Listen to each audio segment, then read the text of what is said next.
Yaorana à toutes et à tous, soyez les bienvenus dans votre émission 100% football local sur Fenois Foot.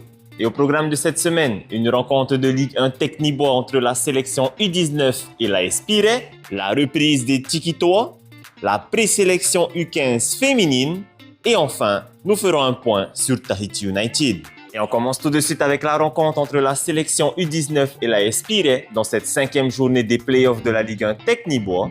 C'était ce vendredi soir au centre technique de la FTF dans un match avec de nombreux buts. Tout de suite, les meilleurs moments de cette soirée. Le centre technique de la FTF a été le théâtre d'un match spectaculaire vendredi soir avec pas moins de 8 buts inscrits et un scénario complètement renversant. Dès l'entame, les jeunes de la sélection U19 affichent leur intention. Intensité, pressing haut et projection rapide vers l'avant, leur engagement a été récompensé dès la 6e minute sur un coup franc bien placé par Karino Ibrahim qui ouvre le score et lance idéalement son équipe.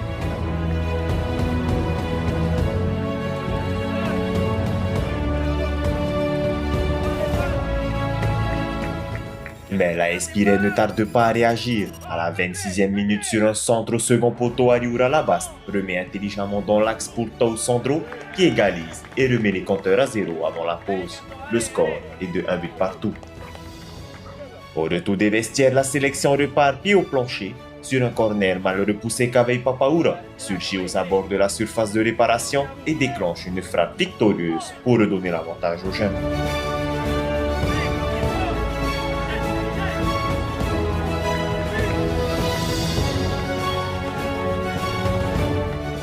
À la 59e minute, un pénalty est accordé à la sélection. Sky Town ne tremble pas et transforme la sanction. Tous les supporters du centre technique croient alors voir les U19 filer vers une victoire maîtrisée, mais la Espire obtient à son tour un pénalty. Ariura Labas se charge de l'exécution et relance totalement son équipe. Les 15 dernières minutes vont faire basculer la rencontre. L'expérience de la Espire commence à peser face à la faute de la jeunesse. Sur une frappe de Michael Gorni, le portier Tohiki Tahutini repousse difficilement, mais Tau Sandro, opportuniste, suit bien et égalise 3 buts partout. Dans le temps additionnel, Gorni revient à la charge et profite d'un ballon mal dégagé pour redonner l'avantage aux siens. Le coup est rude pour la sélection. Et dans les toutes dernières secondes, sur un centre parfaitement dosé, Tau Sandro s'élève et inscrit de la tête son triplé personnel, scellant définitivement la rencontre. Le score à la fin du match est de 5 buts à 3 en faveur de la Espire qui a réalisé une véritable remontée pour s'imposer au terme d'un match spectaculaire. Oui, tout à fait. C'est une victoire à l'arraché, donc face à des jeunes valeureux, parce qu'ils n'ont rien à perdre et ils sont là pour jouer et ils l'ont très bien fait ce soir. Ils nous ont posé beaucoup de problèmes, mais voilà, heureusement que les joueurs ont eu les ressources suffisantes, nécessaires pour justement aller chercher dans les arrêts de jeu la victoire. Bon, je pense que c'est dans les 10 dernières minutes, ça a payé parce que ils ont commencé à flancher et c'est là qu'on a pu être plus réaliste et marquer des buts. On s'est procuré pas mal d'occasions durant tout le match, donc, mais on n'a pas été efficace au début, mais c'est arrivé au bon moment vers la fin du match. Et félicitations à la Espire pour leur victoire qui signe une véritable remontada où l'expérience a une nouvelle fois fait la différence sur le terrain. À présent, voyons ensemble les autres résultats de cette semaine et le classement en images. Dans les autres résultats de cette semaine en play-off, une surprise où la Estamari Punaru inflige la première défaite à la Estefana par 5 buts à 4. La sélection U19 comme on vient de voir perd son match par 5 buts à 3 sur la Espire. Et enfin la S Venus perd son match par 2 buts à 1 sur la S Mira. Du côté des playdowns, la S Dragon gagne son match par 11 buts à 1 sur la S Teyarapo FC. Et enfin la S Jeune Tahitien gagne son match par 4 buts à 2 sur la S Poueux. Du côté du classement général en play-off tout d'abord, la Estefana et la S Mira sont au coude à coude avec 17 points, la Estamari Punaru est 3e avec 15 points, la Espire est 4e avec 11 points, la S Venus est 5e avec 9 points et enfin la sélection U19 est 6e avec 5 points. Pour les playdowns, la S Dragon conserve sa première place avec 16 points, la S Central Sport et la S Jeune Tahitien sont au coude à coude avec 11 points, La SPUAU est 4e avec 7 points. Et enfin, la STRAPO FC ferme la marche avec 4 points. Et on continue avec l'une de nos sélections phares, les Tikitoa, qui ont repris l'entraînement il y a de cela 2 semaines avec le nouveau sélectionneur Eimana Lifonkui, que l'on écoute tout de suite et qui nous parle de ses joueurs.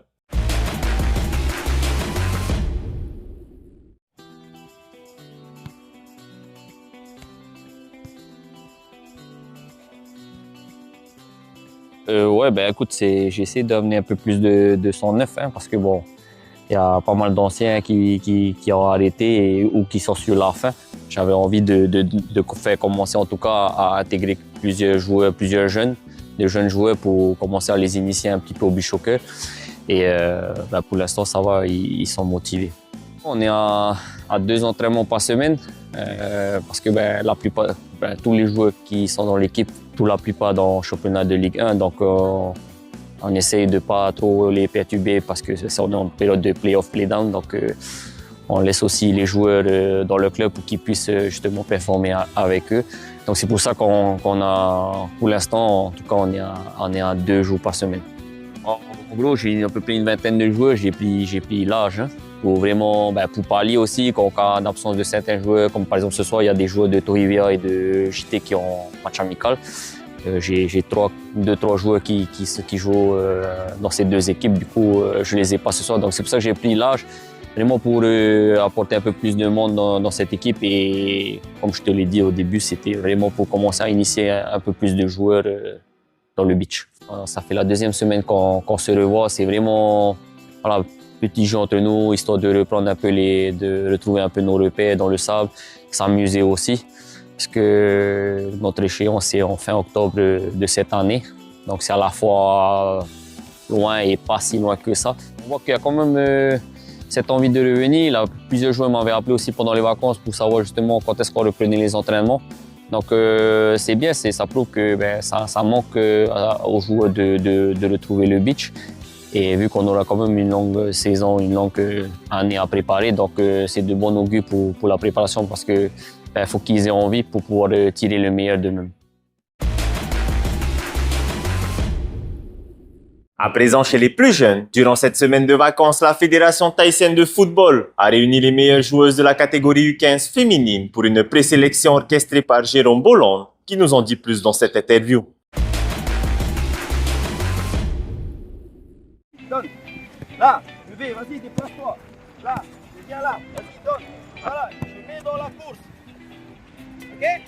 Oui, donc c'était le premier regroupement pour les joueuses nées en 2012 et 2011 pour la future sélection U15 qui va partir sur un tournoi de développement au Fidji au mois de mai. Il y avait 26 filles cette semaine, venues de 4 archipels. L'objectif, c'est de tomber à 16 à la fin du stage et de se revoir au Festival des Jeunes pour emmener cette équipe au Fidji début mai. C'était l'occasion d'expliquer à tout le monde le cadre de fonctionnement, notre contrat moral avec les joueuses, ce qu'on attend d'elles, vu qu'on ne les voit pas souvent.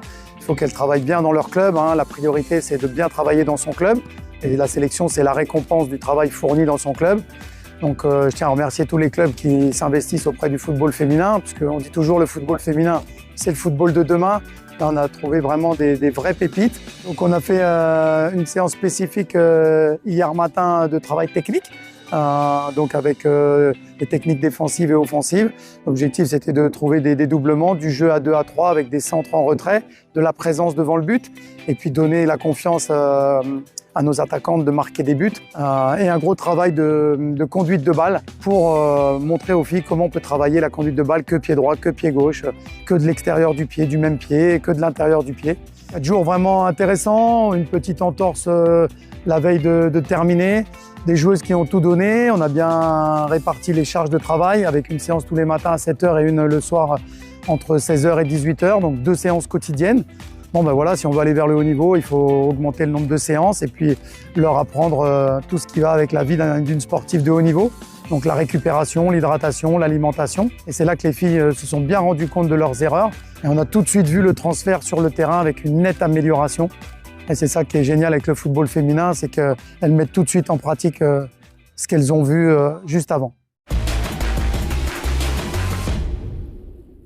Et enfin, avant de terminer, regardons ensemble sur ces images Tahiti United qui disputait son premier match du round 3 face à South Island United, une équipe qui nous vient tout droit de la Nouvelle-Zélande. Une rencontre bien entamée par notre équipe tahitienne qui ouvre le score à la 18e minute grâce à une tête de Germain Awegene. La première période est à l'avantage de Tahiti United. Au retour des vestiaires, une égalisation de South Island United par Ryan Futz. À la 65e minute, Teo Nui Teho redonne l'avantage aux siens. Mais les 5 dernières minutes, à la 85e, les Néo-Zélandais arrachent une nouvelle égalisation. Le score final à la fin de cette rencontre est de 2 buts partout. La prochaine rencontre de Tahiti United sera face au South Melbourne dès demain à partir de 22h sur TNTV. Fais-nous foot, c'est déjà terminé pour aujourd'hui. On se donne rendez-vous la semaine prochaine. Ne manquez pas les rencontres de la Coupe de Polynésie senior masculin avec le choc entre les Stefana et les Tohea ce samedi au centre technique de la Fédération thaïsienne de football à partir de 15h30. Merci de votre fidélité et nana!